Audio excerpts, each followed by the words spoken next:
O Dr. Fauci, aquele lá dos Estados Unidos, que é conselheiro dos presidentes americanos, ele acha que é muito difícil o Estado ficar tomando decisões neste momento em que está todo mundo com cansaço de pandemia.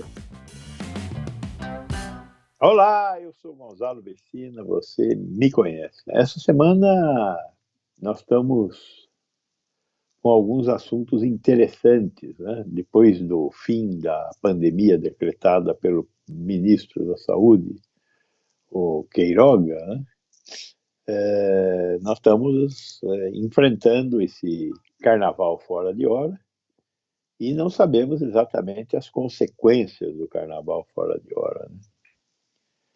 O Dr. Fauci, aquele lá dos Estados Unidos, que é conselheiro dos presidentes americanos, disse que está na hora de cada um tomar decisão por si. Ele acha que é muito difícil o Estado ficar tomando decisões neste momento em que está todo mundo com cansaço de pandemia. E aí ele faz uma recomendação. Em vez de esperar do governo uma análise do risco de pegar a doença, que cada um de nós deve fazer a sua matriz de risco. E o que tem que ter na matriz de risco? Eu acho que o que tem que ter na matriz de risco, ele diz, qual é a sua idade? Se você é mais velho, o seu risco é maior. Segundo, que doenças pré-existentes você tem?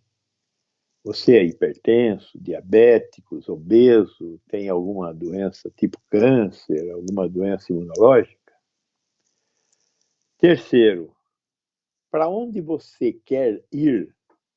Como está o nível de transmissão? É óbvio que se você vai sair aqui de São Paulo para ir para Campinas, não tem muita diferença. Agora, se você estiver saindo de São Paulo para ir para Manaus, vale a pena dar uma olhada na cobertura vacinal, no número de casos médios que estamos tendo, no número de óbitos. Se for sair do país, com certeza vale a pena ver como é que está a doença no país que você está pensando em visitar.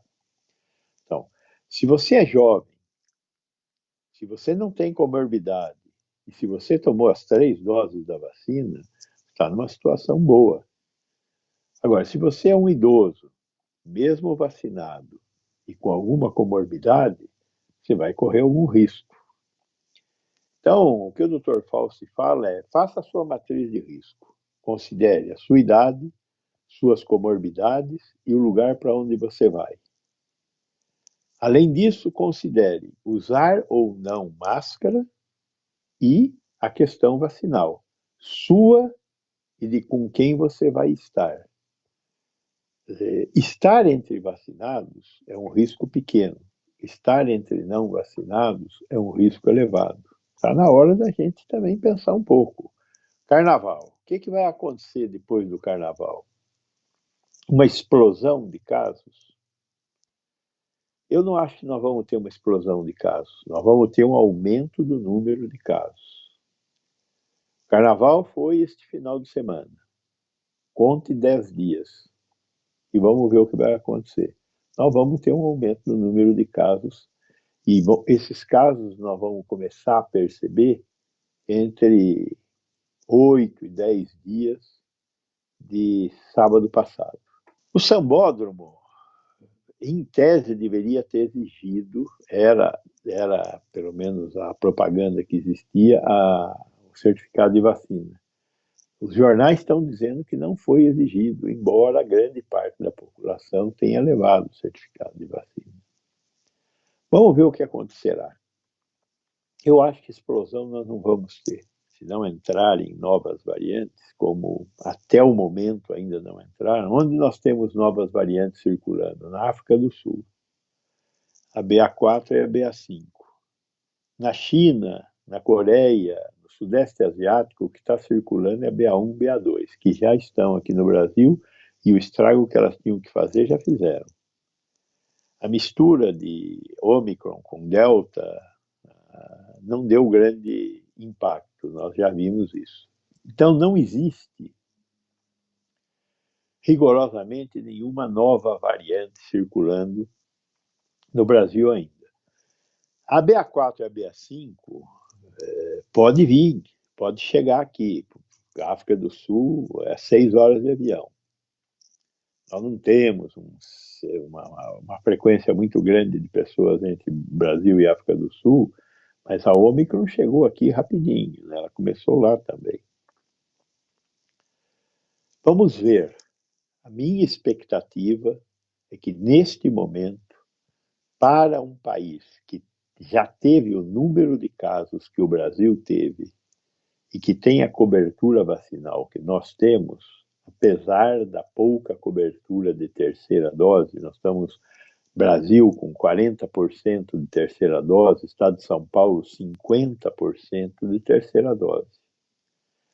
Então, acho que nós estamos protegidos, seja pela vacina, seja pelo número de casos que nós já tivemos de todas as ondas que por aqui passaram, ou, melhor ainda, a combinação dessas duas coisas, as ondas e a vacina. De qualquer forma, se você tem alguma preocupação, monte a sua matriz de risco. Quanto mais velho, quanto mais comorbidades e o local para onde você pretende viajar e a situação vacinal sua e do local para onde você pretende viajar e a questão do uso de máscara. Né? O uso de máscara, ou se você estiver usando uma boa máscara, PFF2 ou N95 bem ajustada, você tem 95% de proteção. Apesar das outras pessoas não usarem a máscara. Se você for para um local em que todos usam máscara, a sua proteção subirá próximo de 100%. Então, faça a sua matriz de risco e faça a sua parte no seu futuro. Um segundo fato que eu vou já abordar, porque eu acredito que nós iremos abordá-lo mais vezes, em vários países do primeiro mundo, estão aparecendo muitos casos são 20, 30 casos, no Canadá, na Inglaterra, na França, na Espanha, nos Estados Unidos, de uma hepatite fulminante em crianças. Crianças bem jovens, crianças com menos de 3 anos, e também crianças um pouco mais velhas. Algumas dessas crianças tiveram tal grau de estrago hepático que tiveram que fazer transplante de fígado. O fígado é um órgão fantástico, ele tem uma alta capacidade recuperativa, né? A gente chama de capacidade vicariante. Você funciona bem com 20% do fígado que você tem. Então, essa doença é uma doença muito brava. Quem está produzindo essa doença? Ninguém sabe. Tem uma hipótese de um tal de adenovírus 41, mas não é certeza. Várias crianças, pouco menos da metade, se identificou esse adenovírus 41. Vamos lembrar que o vírus da Covid é um retrovírus. Não existe em nenhum desses países associação entre Covid-19 e essa doença, embora algumas das crianças tenham tido Covid-19, mas nem todas tiveram. E também não existe associação entre nenhuma vacina e essa doença, até porque muitas dessas crianças têm menos de 5 anos de idade e hoje são muito poucos os países que estão vacinando abaixo de 5 anos, 3 a 5 anos. Então, esse adenovírus, da onde vem, ou seja lá que vírus for, é uma doença provocada por algum tipo de micro-organismo, não há dúvida sobre isso. Existem hepatites tóxicas também, podem ser provocadas por substâncias da hepatite, o ataque ao fígado. Mas, neste caso, a principal desconfiança, principalmente porque são vários países diferentes, é de que tem um agente infeccioso ligado a isso. Nas próximas semanas, com certeza, iremos ter mais informações e eu me comprometo a, assim que saiba de alguma coisa, trazer aqui para vocês. Por enquanto, atenção às crianças, né?